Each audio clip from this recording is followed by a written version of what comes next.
بسم اللہ الرحمن الرحیم۔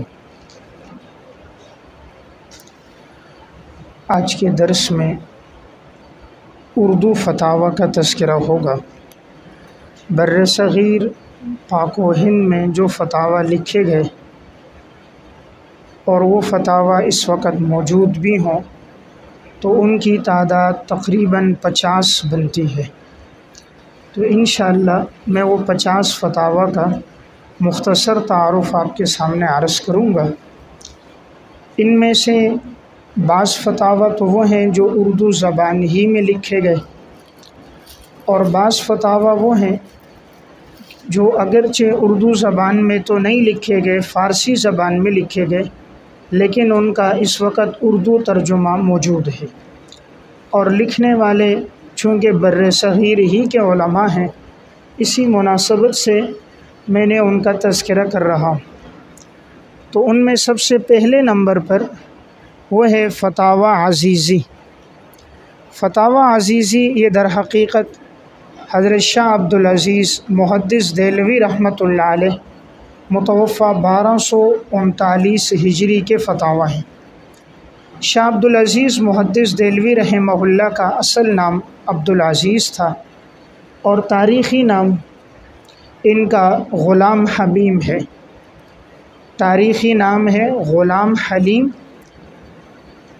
اور اصل نام ہے عبدالعزیز۔ یہ تاریخی نام اس لیے یاد رکھنا ضروری ہے کہ اس دور میں چونکہ دہلی میں روافظ کی ایک طرز کی حکومت آ گئی تھی، خاص طور پہ وہاں پر نجف علی خان یہ ایک رافضی مسلط ہوا تھا، تو اس لیے اس دور میں فتنوں کے خلاف اگر کوئی کام کرنا ہوتا تو اس میں بڑی مشکلات پیش آتی تھی۔ تو اس لیے شاہ عبدالعزیز رحمہ اللہ کی تحفہ اثنا عشریہ پہلے غلام حلیم نام کے ساتھ بھی طبع ہے، جس سے کہ عموماً یہ غلط فہمی ہوتی ہے کہ شاید وہ شاہ عبدالعزیز کی نہیں ہے، بلکہ وہ کسی اور کی ہے، حالانکہ وہ شاہ عبدالعزیز ہی کی تصنیف ہے۔ آگے آ جائے۔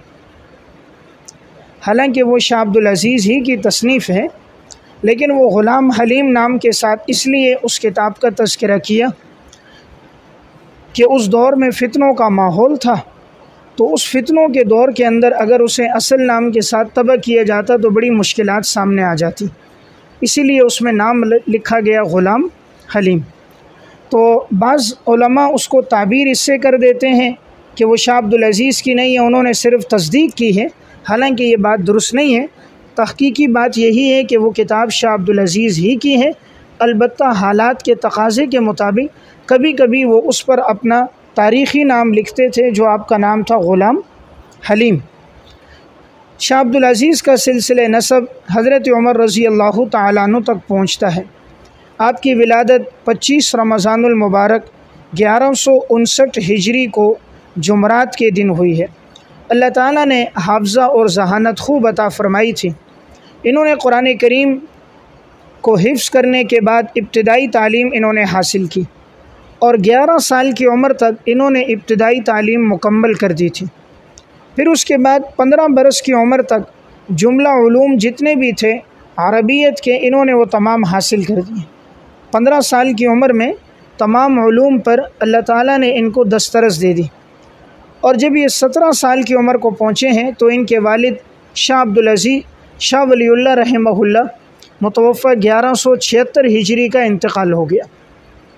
شاہ ولی اللہ رحمہ اللہ کی وفات ہے 1176 ہجری میں، تو ان کا جب انتقال ہوا تو ان کی عمر تھی 17 سال۔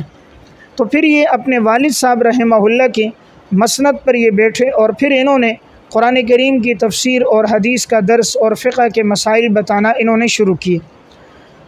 شاہ ولی اللہ کی دنیا سے جانے کے بعد انہوں نے اپنے علوم کی تکمیل کی ہے۔ شاہ ولی اللہ کے شاگرد تھے شیخ محمد عاشق پھلتی رحمۃ اللہ علیہ، ان سے اس کے بعد 17 سال کی عمر میں باقاعدہ جب ان کی تدریس کا آغاز ہوا، اللہ تبارک و تعالیٰ نے ان کو ذہانت، فراست اور فہم خوب عطا فرمایا تھا، تو ان کا چرچا دور دور تک ہو گیا۔ علوم عقلیہ اور نقلیہ میں بیک وقت اللہ نے ان کو دسترس عطا فرمائی تھی، اور ان کا حافظہ بھی بڑا بلا کا تھا، جو بات سنتے انہیں یاد ہو جاتی، اس لیے ان کے درس میں عوام و خواص کا ہر وقت نہایت مجمع ہوتا تھا۔ شاہ عبدالعزیز رحمہ اللہ نے ہندوستان میں علوم اصلیہ، خاص طور پہ تفسیر، حدیث، فقہ اور علوم کا انہوں نے اس کو رواج دیا اور فتنوں کا سد باب کیا۔ اس دور میں جتنے فتنے تھے اس کے خلاف شاہ عبدالعزیز نے علمی طور پر اور تحقیقی طور پر کام بھی کیا، کتابیں بھی تصنیف کیں جن کا تذکرہ آگے آئے گا، اور انہوں نے اپنے تلامذہ کو بھی تیار کیا۔ حکیم الامت مولانا اشرف علی تھانوی رحمہ اللہ الافاضات الیومیہ میں حضرت نقل کرتے ہیں حضرت شیخ محمد اعلیٰ تھانوی سے، اور وہ نقل کرتے ہیں شیخ محمد اسحاق رحمۃ اللہ علیہ سے۔ وہ فرماتے ہیں کہ شاہ عبدالعزیز رحمہ اللہ کو 6000 احادیث زبانی یاد تھیں، یعنی گویا احادیث کا بھی ایک بہت بڑا ذخیرہ ان کو یاد تھا۔ شاہ عبدالعزیز فرمایا کرتے تھے کہ میں نے اپنے طالب علمی کے دور ہی میں اپنے والد صاحب رحمہ اللہ کی کتب خانے کی اکثر کتابوں کا مطالعہ کر لیا تھا، یعنی گویا طالب علمی کا زمانہ تھا اور اکثر کتابیں انہوں نے مطالعہ کر دیں۔ ان کا تذکرہ اگر تفصیل سے دیکھنا ہے، علامہ نواب صدیق حسن خان رحمۃ اللہ علیہ متوفہ 1307 ہجری کی کتاب اتحاف النبلاء فارسی زبان میں ہے، اس میں انہوں نے شاہ عبدالعزیز کا تذکرہ، شاہ ولی اللہ کا اور شاہ ولی اللہ کے دیگر بیٹوں کا تذکرہ بڑی تفصیل سے کیا۔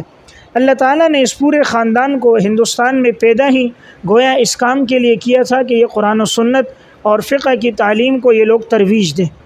تو علامہ نواب صدیق حسن خان بھی لکھتے ہیں اللہ تعالیٰ نے ظاہری علوم کے ساتھ ساتھ علوم باطنیہ پر بھی ان کو مقام عطا فرمایا تھا، اور اہل علم میں جہاں ان کی ظاہری تعظیم اور احترام تھا، وہیں اہل علم کے اندر ان لوگوں کے دلوں میں ان کی قبولیت بھی بہت زیادہ تھی۔ علامہ عبدالحی حسنی رحمۃ اللہ علیہ، جنہوں نے ہندوستان کے علماء کے حالات لکھے ہیں نزہۃ الخواطر کے نام سے، ان کی وفات 1341 ہجری میں ہوئی ہے۔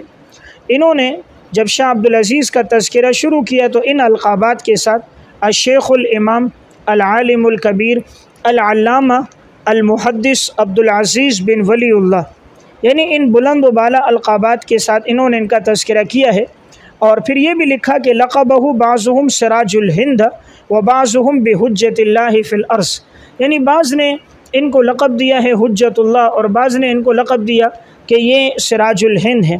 تو بہرحال اللہ رب العزت نے انہیں ایک مقام دیا تھا، لیکن ان پر بیماریاں بہت زیادہ آ گئیں، جس وجہ سے یہ اکثر بیمار رہے اور کوئی زیادہ خدمات تحریری اعتبار سے نہ کر سکے۔ علامہ عبدالحی حسنی رحمۃ اللہ علیہ نے نزہۃ الخواطر میں لکھا، اس کی وجہ یہ تھی جب انہوں نے تحفہ اثنا عشریہ نامی کتاب لکھی تو اس دور میں وہاں دہلی کے اندر ایک رافضی تھا، اور دہلی میں اس کا تصلف تھا نجف علی خان۔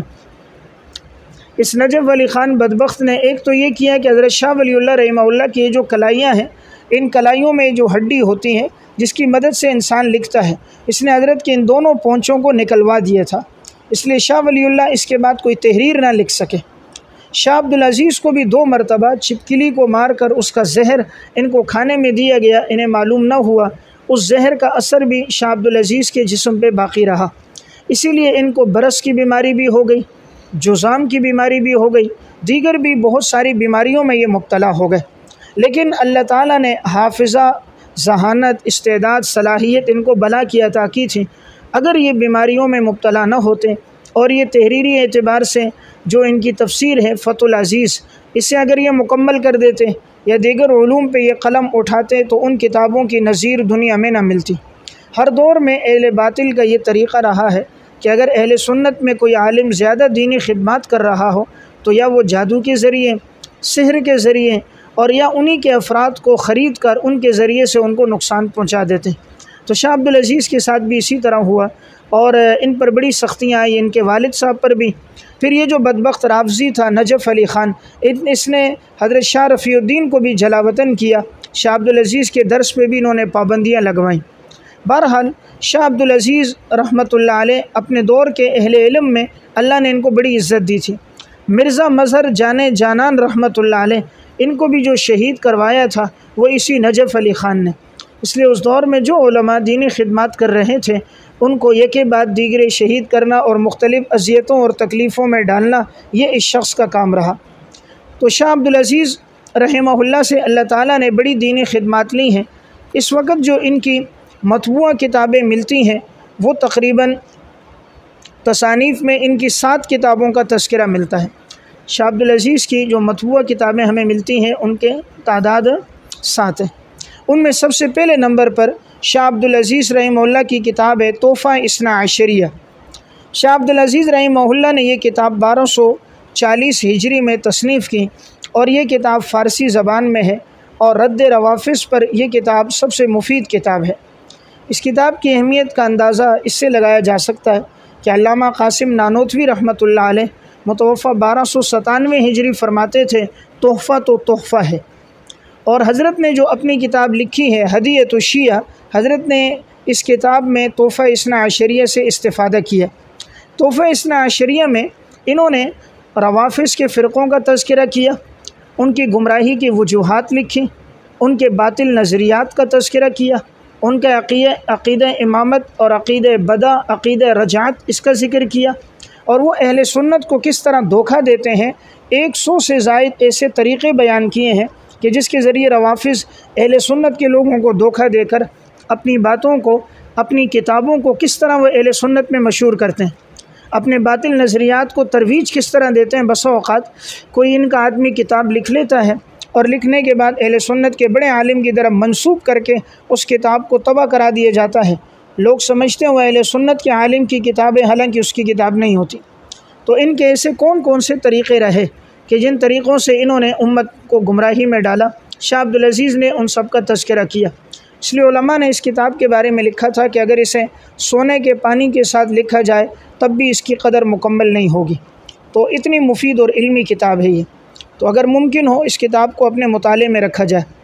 اس کتاب کا اردو زبان میں بھی ترجمہ ہو چکا ہے، HM سعید کراچی سے اس کا اردو ترجمہ طبع ہے، لیکن اس کتاب پر اب تک کوئی علمی اعتبار سے خدمت نہیں ہوئی۔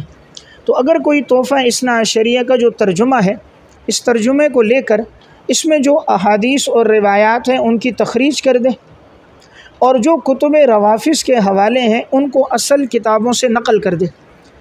اس دور میں چونکہ اکثر کتب روافظ طبع بھی نہیں تھیں، اور آج وہ ساری کتابیں طبع ہو چکی ہیں، خاص طور پہ ان کی اصول 4، اصول کافی ہے، من لا یحذر الفقی ہے، تہذیب الاحکام ہے، الاستبصار ہے، یہ سب کتابیں اس وقت طبع ہیں۔ اور اسی طرح ان کی جو بحار الانوار ہے، اس وقت یہ کتاب بھی مکمل ہے، 110 جلدوں میں طبع ہے۔ روافظ کا جتنا مواد ہے وہ سب کا سب ملا باقر مجلسی نے اپنی اس کتاب میں جمع کر دیا۔ ان کی حق الیقین، بحار الانوار، یہ کتابیں بھی طبع ہو گئی ہیں، اور اس طرح اصول کافی کی جتنی شروع تھیں اور علامہ طوسی کی وہ کتابیں بھی اس وقت طبع ہیں۔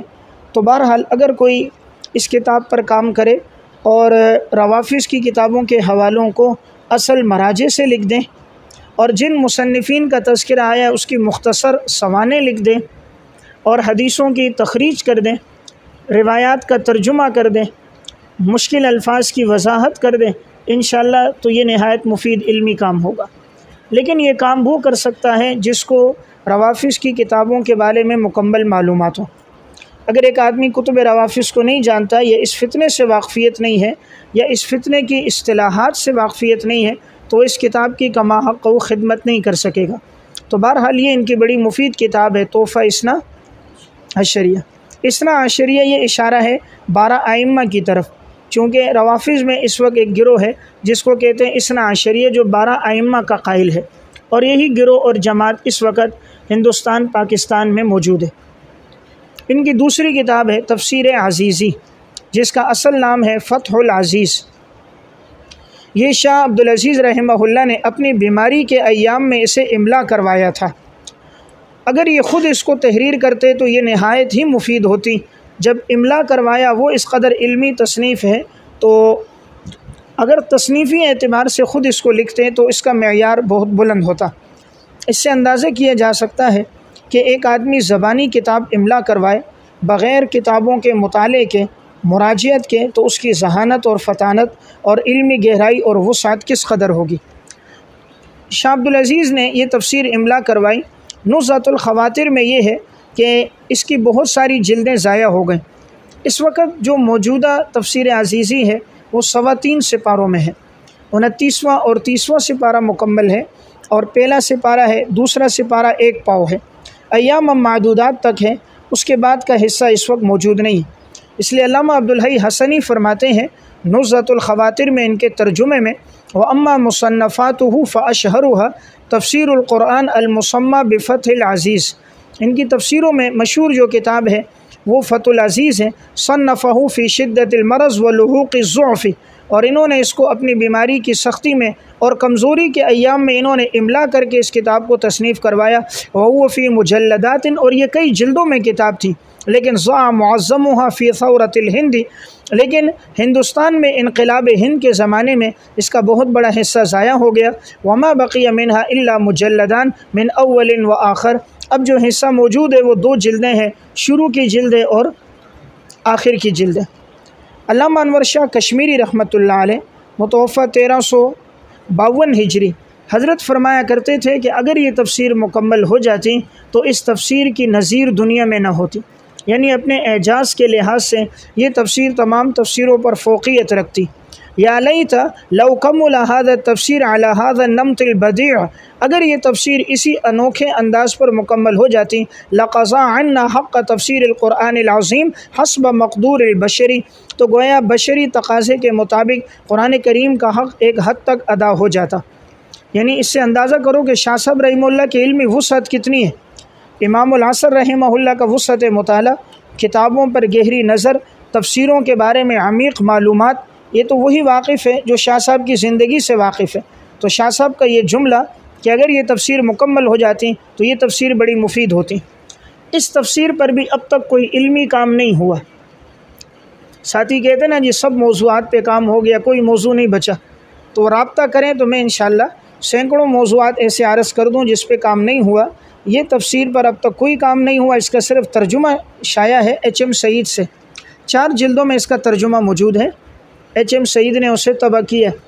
اگر اس تفسیر میں اس کو ایک تو اس کو آج کی اردو میں کیا جائے، اس لیے کہ اس کی اردو ذرا ثقیل ہے، اور یہ لفظی ترجمہ ہے بامحاورہ نہیں، کیونکہ اصل تو فارسی میں، تو اگر اس کو بامحاورہ کیا جائے، عنوانات قائم کیے جائیں تاکہ معلوم ہو کہاں سے صرفی بحث ہے، کہاں سے نحوی ہے، کہاں سے عجائبات، کہاں سے واقعات، کہاں سے بلاغت، کہاں سے فقہاء کے اختلافات، کہاں سے استنباط مسائل، اگر ان تمام کو عنوانات کی ترتیب پہ الگ الگ کر دیا جائے اور اس میں موجود روایات اور احادیث کی تخریج کر دی جائے، اور جو حضرت نے اپنے حافظے سے حوالے دیے ہیں اگر ان کی بھی تخریج کی جائے، جا بجا اس میں حوالے ہوتے ہیں کہیں امام رازی کا، کہیں حوالہ علامہ ابن جریر کا، اور کہیں حوالہ علامہ زمخشری رحمہ اللہ کا، تو اگر ان حوالوں کی تخریج بھی کر دی جائے اور ساتھ ساتھ ان کتابوں سے اصل حوالے کو ذکر بھی کر دیا جائے تو انشاءاللہ اس کا فائدہ زیادہ ہوگا۔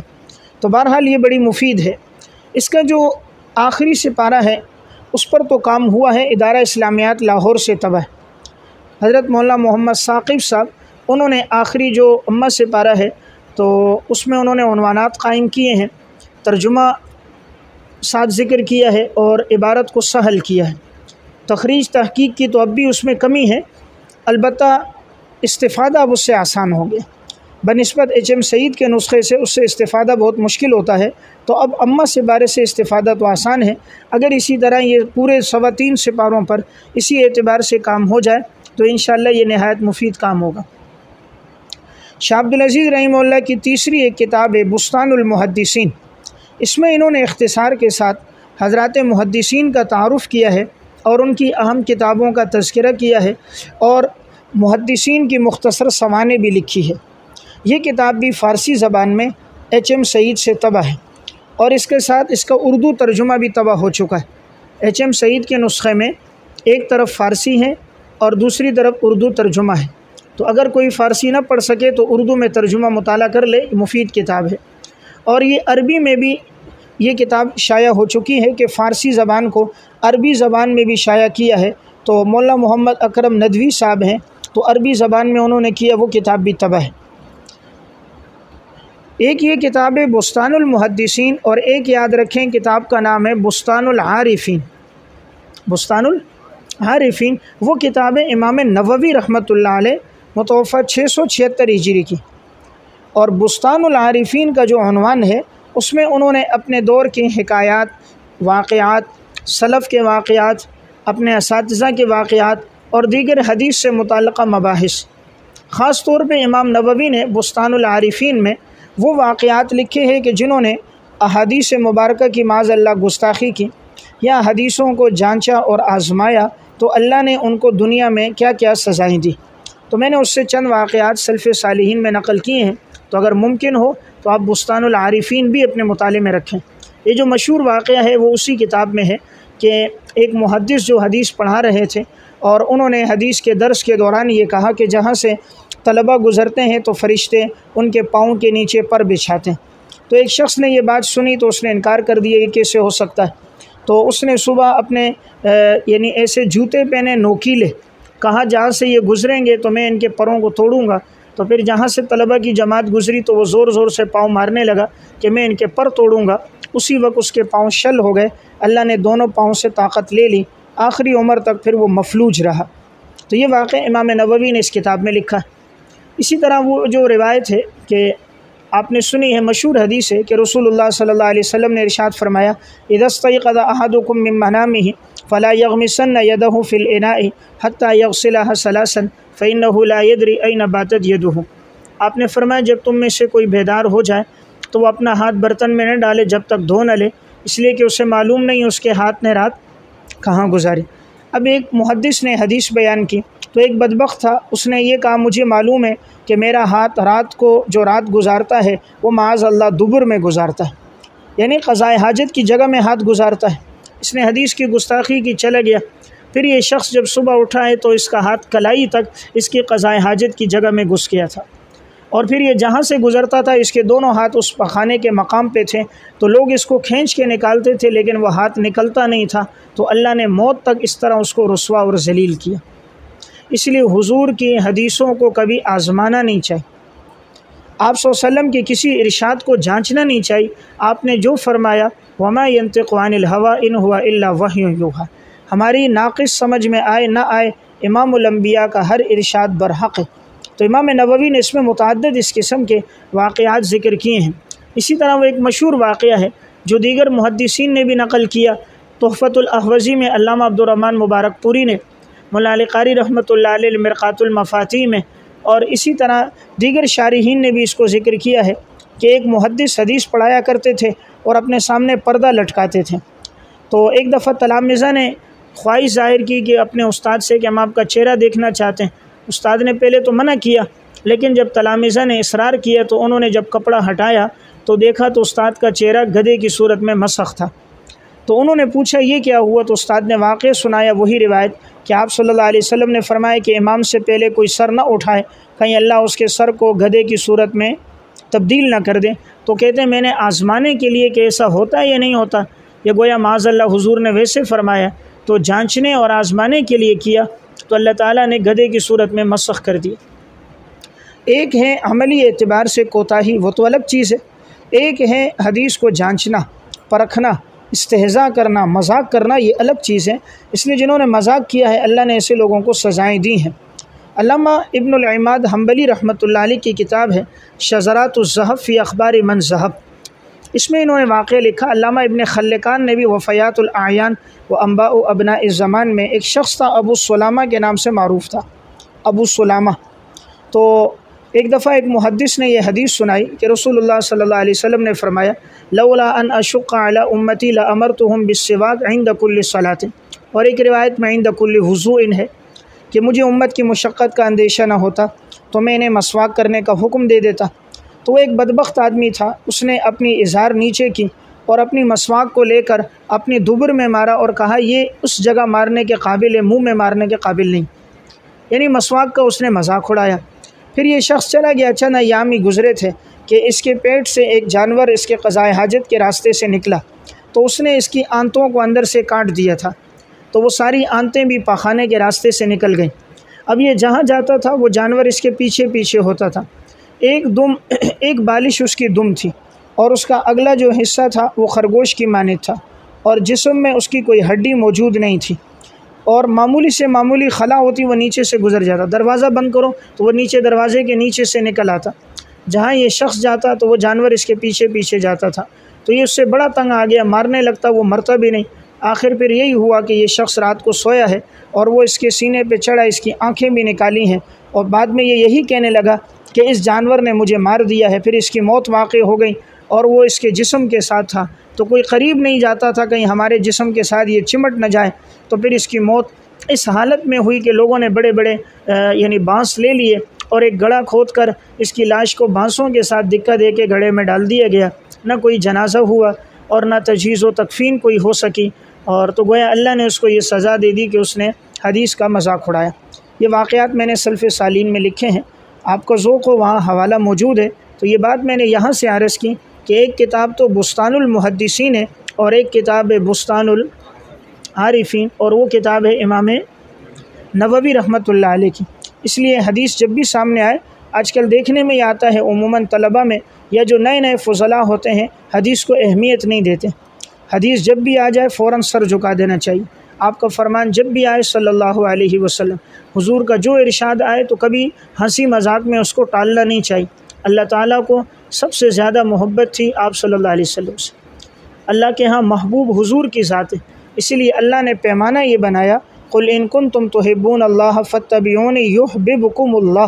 اللہ کب محبت کرے گا؟ جب حضور کی اتباع کرو گے۔ اللہ نے اپنی محبت کو کس سے جوڑا؟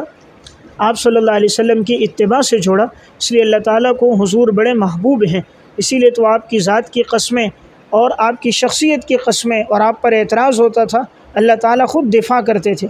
لیکن حضور کو جب انہوں نے یہ کہا کہ لست مرسلا، آپ نبی نہیں ہو، اللہ تعالیٰ نے قرآن اتار دیے، یاسین والقرآن الحکیم انک لمن المرسلین، مجھے قرآن کی قسم میں نے تجھے رسول بنا کر بھیجا۔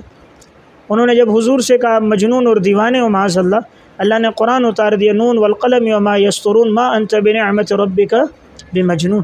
تو اللہ تعالیٰ حضور کا دفاع خود کرتا تھا، یہاں تک کہ آپ کے ساتھ ام المومنین حضرت عائشہ رضی اللہ تعالیٰ عنہ آپ کی زوجہ ہیں، آپ کی زوجہ ہونے کی وجہ سے اللہ رب العزت نے ان کا دفاع بھی خود کیا۔ قرآن کریم میں سورہ نور میں 2 رکوع نازل فرما دیے۔ اس لیے یہ بات میں نے ضمناً ایک عرض کر دی، حدیث جب بھی آ جائے فوراً ہی انسان اس پر عمل کر دے اور آپ صلی اللہ علیہ وسلم کا جو بھی ارشاد آئے محبت اور عقیدت کے ساتھ اسے سنیں۔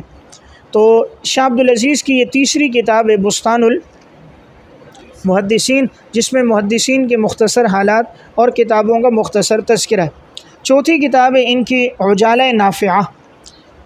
اس کتاب میں انہوں نے اختصار کے ساتھ اصول حدیث کی اصطلاحات، اس طرح اصول حدیث کی جو معروف کتابیں ان کا تذکرہ، اور اسی طرح طبقات حدیث، حدیث کی کتابوں کی تقسیم، حدیث کی کتابوں کا مقام، اور جن محدثین نے کتابیں لکھی ہیں ان کا مختصر تذکرہ۔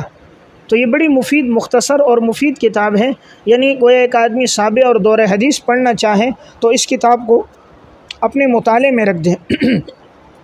لیکن چونکہ یہ کتاب فارسی زبان میں تھی، اس سے استفادہ مشکل تھا، تو اس کی بڑی عالمانہ، محققانہ، مفصل انداز میں شرح لکھی ہے محقق العصر حضرت مولانا عبدالحلیم چشتی صاحب نور اللہ مرقدہ نے۔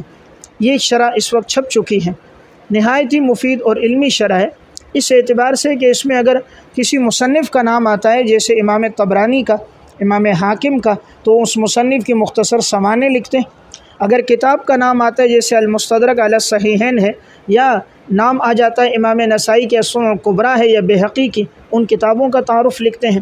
تو اس میں محدثین کا تعارف، ان کی کتابوں کا تعارف، ان کی اصطلاحات کا تعارف، اور جا بجا بڑی علمی مباحث ہیں۔ حضرت کی علمیت کا اندازہ اس کتاب سے ہوتا ہے۔ حضرت مولانا عبدالحلیم چشتی صاحب رحمۃ اللہ علیہ کو اللہ تعالیٰ نے جو فن حدیث میں ایک مقام دیا تھا، اس کتاب کے پڑھنے سے آپ کو اندازہ ہوگا اللہ نے کس درجے کا مقام اور ان کی وسعت مطالعہ کس قدر تھی۔ مولانا عبدالحلیم چشتی صاحب حضرت مولانا جو عبدالرشید نعمانی صاحب رحمۃ اللہ علیہ کے بھائی تھے، علامہ عبدالرشید نعمانی رحمہ اللہ 1419 ہجری میں انتقال ہوا ہے، اور حضرت اپنے دور کے علم حدیث کے بڑے ماہر انسان گزرے، اور حضرت ہی کی وہ کتابوں میں مشہور کتاب ہے امام ابن ماجہ اور علم حدیث، اور اسی طرح حضرت ہی کی کتاب ہے مکانۃ امام الاعظم ابی حنیفہ فی الحدیث، اور ما تمس الیہ الحاجہ لمن یطالع سنن ابن ماجہ، یہ علامہ عبدالرشید نعمانی کی ہیں۔ اور یزید کی شخصیت اہل سنت کی نظر میں، یہ بھی حضرت ہی کی کتاب ہے۔ اس طرح دراسات اللبیب جو کتاب تھی، اس پر پھر بعد میں حضرت کے حواشی بھی بعد میں تبع ہوئے ہیں۔ تو بہرحال ان کے بڑے بھائی علامہ عبدالرشید نعمانی بھی اپنے دور کے محقق عالم تھے، حدیث اور رجال پر بڑی گہری نظر تھی، وسعت مطالعہ ان کا بہت تھا۔ اسی طرح ان کے یہ بھائی علامہ عبدالحلیم چشتی صاحب رحمۃ اللہ علیہ حدیث اور رجال کے بڑے ماہر انسان تھے، یعنی اس کے پائے کا عالم اس وقت موجود نہیں تھا۔ تو اللہ نے جو مقام انہیں دیا تھا، لیکن ہم لوگ قدردان نہیں۔ جب کوئی دنیا میں موجود ہوتا ہے ان کی قدردانی نہیں کی جاتی، اور جب دنیا سے چلا جاتا ہے پھر ان کے لیے مقالے بھی لکھے جاتے ہیں، ان کے سیمینار بھی ہوتے ہیں اور ان کا تذکرہ بھی ہوتا ہے۔ جب تک حضرت تھے تو حضرت صرف تخصص فی الحدیث میں وہاں تھے، اور وہاں ان سے کوئی نہ استفادہ اتنا کیا گیا، نہ دورہ حدیث میں انہیں گھنٹہ دیا گیا، اور نہ علمی اعتبار سے ان سے وہ کام لیا گیا جو لینا چاہیے تھا۔ عموماً ہمارے ہاں آج مدارس کے اندر یہ ہوتا ہے کہ جو اس طرح کی شخصیات علمی لحاظ سے ہوتی ہیں، چونکہ وہ چاپلوسی نہیں کرتے اور وہ زیادہ ارد گرد نہیں ہوتے، اس لیے ان کی قدردانی نہیں ہوتی۔ انہی کی ہوتی ہیں جو عموماً محتممین کے زیادہ آگے پیچھے ہونے والے ہوں، اور جو علمی اعتبار سے پختہ ہوں وہ لوگ اپنی ایک الگ تھلگ زندگی گزارتے ہیں، اس لیے لوگ انہیں یہ سمجھتے ہیں یہ معاشرے سے واقف نہیں، حالات کے تقاضے سے واقف نہیں، حالانکہ وہ سب چیزوں سے واقف ہوتے ہیں، لیکن ان کے مزاج میں سادگی، ان کا تعلق، ان کی خشیت زیادہ ہوتی ہے، اس لیے یہ چیزیں ان کو ان کاموں پر ابھرنے نہیں دیتی۔ بہرحال حضرت کا وسعت مطالعہ بہت تھا، لیکن ان سے استفادہ اس معنی میں نہیں کیا گیا جس طرح کرنا چاہیے تھا، اس معنی میں نہیں ہوا جس طرح کرنے کا حق تھا۔ تو بہرحال حضرت کی یہ کتاب اگر ہو سکے ضرور مطالعے میں رکھیں، اور مکتبۃ الکوثر سے یہ کتاب اس وقت طبع ہو گئی۔ حضرت کی جملہ کتابیں مکتبۃ الکوثر کے نام سے مکتبہ اس سے یہ کتاب بھی طبع ہے۔ اس طرح حضرت کا ایک مقالہ تھا، پہلے چھپا تھا اسلامی کتب خانے، جس پر انہیں ڈاکٹریٹ کی ڈگری ملی تھی، وہ دو جلدوں میں اب دوبارہ چھپ چکا ہے۔ اور اسی طرح حضرت کی ایک کتاب تذکرہ علامہ جلال الدین سیوطی، علامہ سیوطی رحمہ اللہ کی مفصل سوانح اور ان کی تصنیفات کا تذکرہ، یہ بھی بڑی مفید ہے۔ اور ملا علی قاری تو و کتابہ مرقات المفاتیح، العلی القاری و کتابہ مرقات المفاتیح، یہ عربی زبان میں ہے، اس میں ملا علی قاری کی سوانح ہیں، اور اس طرح مرقات المفاتیح کا حضرت نے مفصل تعارف کرایا ہے، تو وہ کتاب بھی مفید ہے۔ حسن حسین جو علامہ جزری رحمۃ اللہ علیہ کی کتاب ہے اور اذکار پر، تو اس کتاب پر ان کا ترجمہ اور مختصر اس کی تشریح وضاحت وہ بھی حضرت نے کی ہے، وہ کتاب بھی شائع۔ بہرحال ان کی حضرت کی یہ چند کتابیں جو میں نے عرض کر دیں، خاص طور پہ یہ کتاب آپ مطالعے میں رکھیں، فوائد جامعہ بر عجالہ نافعہ، تو عجالہ نافع شاہ عبدالعزیز کی ہے۔ فوائد جامعہ کی شروع میں ان کا مفصل مقدمہ ہے، جس میں شاہ عبدالعزیز کے تفصیلی حالات، اس دور کا تذکرہ، شاہ عبدالعزیز کی تصانیف، شاہ عبدالعزیز کی سوانح، اور شاہ ولی اللہ کا گھرانہ، اور شاہ ولی اللہ کے دیگر بیٹے شاہ رفیع الدین، شاہ عبدالقادر، شاہ عبدالغنی، اور پھر آگے شاہ اسماعیل شہید اور سید احمد شہید، سب کا تذکرہ حضرت نے کیا ہے۔ تو اگر ہو سکے تو اس کا مقدمہ بھی مطالعے میں رکھیں۔ ان کی 5ویں کتاب ہے علم بلاغت پر میزان البلاغہ، یہ ایک مختصر رسالہ ہے، اس میں بلاغت کی اصطلاحات کو حضرت نے لکھا ہے، تو ضرورت ہے کہ اگر اس کتاب کی بھی شرح لکھی جائے اور ان بلاغت کی اصطلاحات کو تفصیل اور امثلہ کے ساتھ ذکر کیا جائے تو انشاءاللہ اس کا فائدہ ہوگا۔ 6ٹھی کتاب ان کی علم کلام پر ہے، میزان الکلام، اس میں علم کلام کی اصطلاحات اور مختصر وضاحت ہے۔ 7ویں ان کی ہے فتاوی عزیزی، فتاوی عزیزی جس پہ ہماری بات چل رہی ہے، تو یہ شاہ عبدالعزیز رحمہ اللہ کی طرف منسوب فتاوی کا مجموعہ ہے۔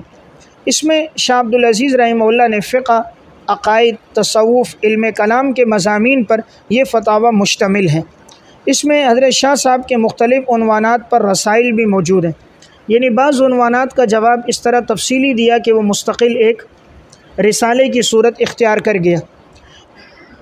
اس فتاوی میں درج ذیل 5 ابواب کے تحت مسائل کا تذکرہ ہے، یعنی بڑے ابواب کل کتنے ہیں؟ 5۔ ان 5 ابواب کے تحت مسائل کا ذکر ہے۔ مثلا باب التفسیر والتشریح، یہ پہلا عنوان ہے، اس کے تحت قرآنی آیات کی مختلف آیات کی تشریح ہے، قرآن کریم کی مختلف آیات کی جو تفسیر ان سے پوچھی گئی اس کا تذکرہ ہے۔ نمبر 2 باب التصوف، اس کے تحت تصوف، وحدت الوجود، توحید وجودی، کشف، الہام، استعانت بالارواح، استمداد از اہل قبور اور دیگر بدعات اور رسومات کا تذکرہ اس باب کے تحت انہوں نے کیا۔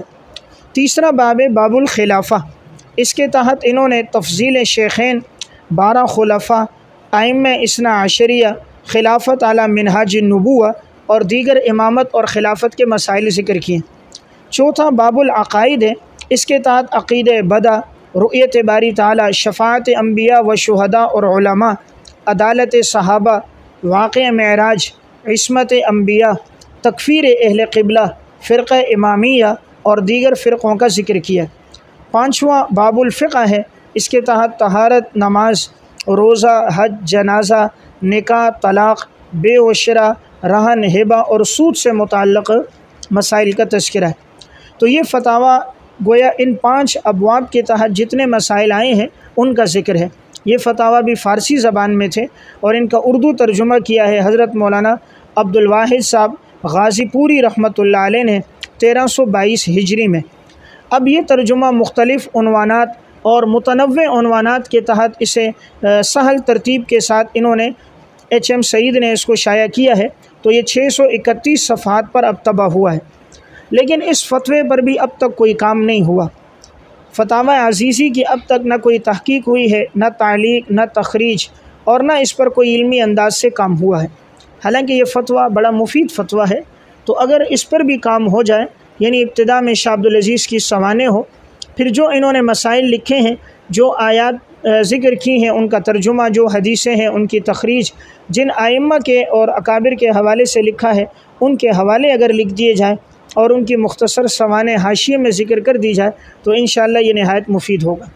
تو فتاویٰ بھی ایک بہت بڑی اہم شخصیت کا ہے، اور اس میں یہ بات بھی یاد رہے، میں آگے بات عرض کروں گا کہ اس فتاویٰ میں بہت سی چیزیں ایسی شامل کر دی گئی ہیں جو حضرت نے خود نہیں لکھی۔ حضرت نے بعض چیزیں خود نہیں لکھیں، چونکہ مشہور عالم تھے، اس لیے بعد میں لوگوں نے ان کے فتاویٰ میں بعض ایسے مسائل اور بعض ایسی باتوں کو بیچ میں شامل کر دیا جو شاہ عبدالعزیز کی نہیں تھیں، خاص طور پہ بدعات سے متعلق، رسم و رواج سے متعلق، کشف الہام سے متعلق۔ اس لیے آگے میں عبارت عرض کر دوں گا تو اس سے معلوم یہ ہوگا کہ اس میں بعض چیزیں ایسی داخل ہوئی ہیں، اس لیے ضرورت اس امر کی ہے کہ اس فتاویٰ پر کام بھی ہو اور ایسے مسائل کی وضاحت کر دی جائے اور بتا دیا جائے کہ اہل سنت والجماعت کا متفقہ نظریہ اس مسئلے میں یہ ہے، اور اگر کوئی الحاقی عبارت ہے تو اس کی الگ سے تشریح بھی ہو۔ تو فتاویٰ عزیزی جو میں نے عرض کیا کہ شاہ عبدالعزیز رحمہ اللہ کی، یہ وفات کے بعد لکھے گئے۔ شاہ عبدالعزیز نے خود زندگی میں اس کو کتابی شکل میں شائع نہیں کیا، بلکہ شاہ عبدالعزیز کے پاس جو فتوے آتے تھے یہ ہر فتوے کو لکھ لیتے، مسئلہ لکھ کے جواب دے دیتے۔ تو بعد میں ان کے تلامذہ نے، متعلقین نے ان تمام سوالات کو، جوابات کو جمع کر کے اسے کتابی شکل میں شائع کیا۔ پھر ہر دور میں آتے وقت اس میں مزید تبدیلیاں ہوئیں۔ ایک مصنف جب خود کوئی کتاب اپنی زندگی میں تصنیف کر دیتا ہے تو اس میں کمی بیشی، اضافات، الحاقات کا دائرہ بہت کم ہو جاتا ہے۔ لیکن اگر کوئی خود نہ کرے اور وہ کام پھیلا ہوا ہو تو پھر بعد میں یہ ہوتا ہے، لوگ لے آتے ہیں بھئی یہ فتویٰ بھی حضرت نے لکھ کے دیا تھا، تو یہ بھی حضرت کا لکھا ہوا ہے، تو بعد میں متعلقین یہ بعد میں آنے والے اہل علم اس سے شائع کر دیتے ہیں۔ یا جب وہ کسی دوسرے مکتبے سے شائع ہوتا ہے، جب اذن عام ہوتا ہے تو مکتبے والا اضافات کے نام پر ایسے فتاویٰ کو اور ایسے مسائل کو بیچ میں یکجا کر دیتا ہے۔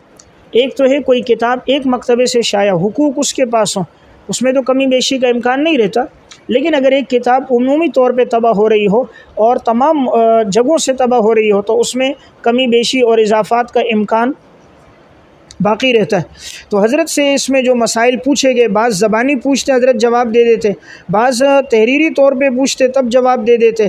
تو اس میں خاص طور پہ عقائد اور بدعات اور رسومات کے جوابات اچھے ہیں، لیکن بعض جگہ پر وہ جوابات جمہور اہل علماء کے نقطہ نظر سے ہٹ کر ہیں، اس لیے اس میں بہت سے اضافات اور الحاقات ہیں۔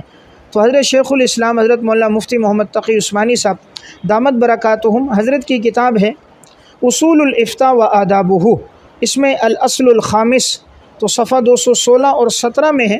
حضرت نقل فرماتے ہیں کہ الفتاوی العزیزیہ المنسوبۃ الی الشیخ عبدالعزیز المحدث الدہلوی رحمہ اللہ تعالی، کہ یہ جو فتاویٰ ہیں جو شاہ عبدالعزیز کی طرف منسوب ہیں، فإن هذا الکتاب لیس من تالیفہ، یہ حضرت کی تالیف میں سے نہیں، یعنی حضرت نے باقاعدہ اس کو تصنیف نہیں کیا۔ وإنما جمع رجل فتاواه بعدہ، بلکہ ایک شخص نے اس کو جمع کر دیا تھا حضرت کے فتاویٰ کو حضرت کے دنیا سے جانے کے بعد۔